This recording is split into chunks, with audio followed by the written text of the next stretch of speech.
हरे कृष्णा। मनुष्य समाज में धर्म की व्यवस्था होती है।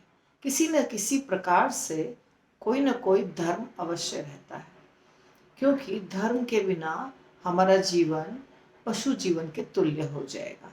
आहार निद्रा भय मैथुनम च सामान्य मेतत् पशु भी नराणाम। खाना पीना, सोना, मैथुन क्रिया करना और डरना अर्थात भय, इनसे अपनी रक्षा करना, ये पशु भी करते हैं और मनुष्य भी करते हैं। परंतु धर्मो ही तेषाम अधिको विशेषो, हमारे में एक चीज विशेष होता है, उसे कहते हैं धर्म। धर्म के अंतर्गत चार चीजें आती हैं: धर्म, अर्थ, काम, मोक्ष।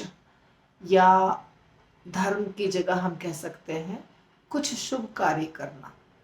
जब हम कुछ शुभ कार्य करते हैं, जैसे वेदों में बताया गया है, सकाम कर्म, यज्ञ करना, तपस्या करना, उपवास करना, दान देना किसी को, या फिर जैसे सामाजिक कार्य होते हैं, कुएं खुदवा देना, सड़क बनवा देना, अस्पताल बनवा देना, ये सब शुभ कार्य जब हम करते हैं इन कार्यों को, तो भगवान प्रसन्न होते हैं, सारे देवी देवता प्रसन्न होते हैं और हमें अर्थ देते हैं, अर्थात पैसा देते हैं, धन देते हैं। तो धर्म, और धर्म के बाद धन आता है।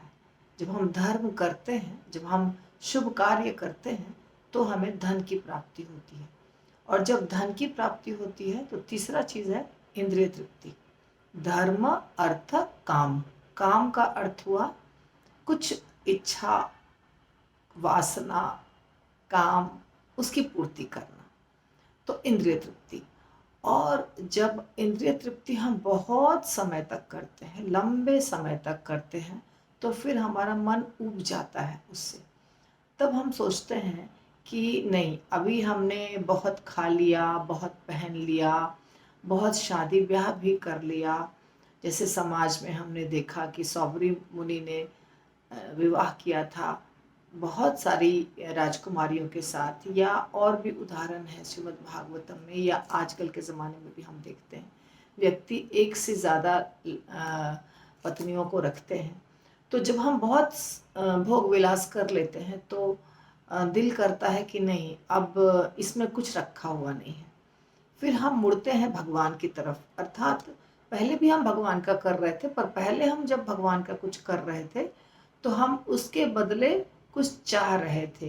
अर्थात हमने भगवान के लिए कुछ किया, जैसे सूर्य देवता को जल दिया तो कुछ चाहिए, गणेश जी की पूजा की तो कुछ चाहिए, या दुर्गा माता, अम्बा माता, इनकी पूजा की तो इसके बदले हमें कुछ चाहिए, धन चाहिए, नौकरी चाहिए, संतान चाहिए, घर चाहिए, ज़मीन चाहिए, कुछ भी। लेकिन जब हम ये सब करके और फिर इंद्रिय भोग करके पूरी तरह से थक जाते हैं, तो हमें लगता है अब हमें कुछ नहीं चाहिए।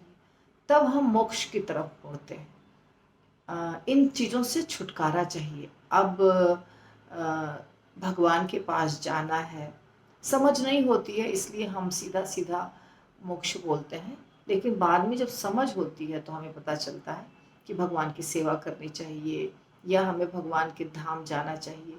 ये सब ज्ञान हमें बाद में प्राप्त होता है। तो ये धर्म, अर्थ, काम और मोक्ष, यही अलग अलग रूपों में दुनिया के हर धर्म में है। किसी भी धर्म को लीजिए, किसी भी समाज को लीजिए, ये चार चीज़ें ही है। वेदों में ये पुरुषार्थ के रूप में जाना जाता है, धर्म, अर्थ, काम, मोक्ष।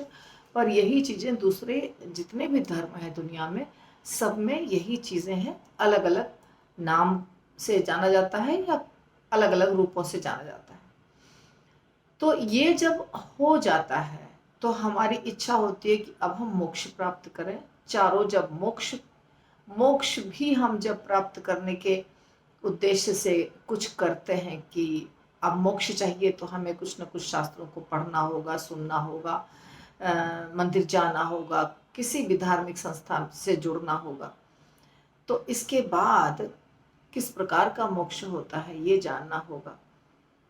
तो श्रीमद् भागवतम जो है वो इसके भी आगे है, अर्थात मोक्ष की कामना करना।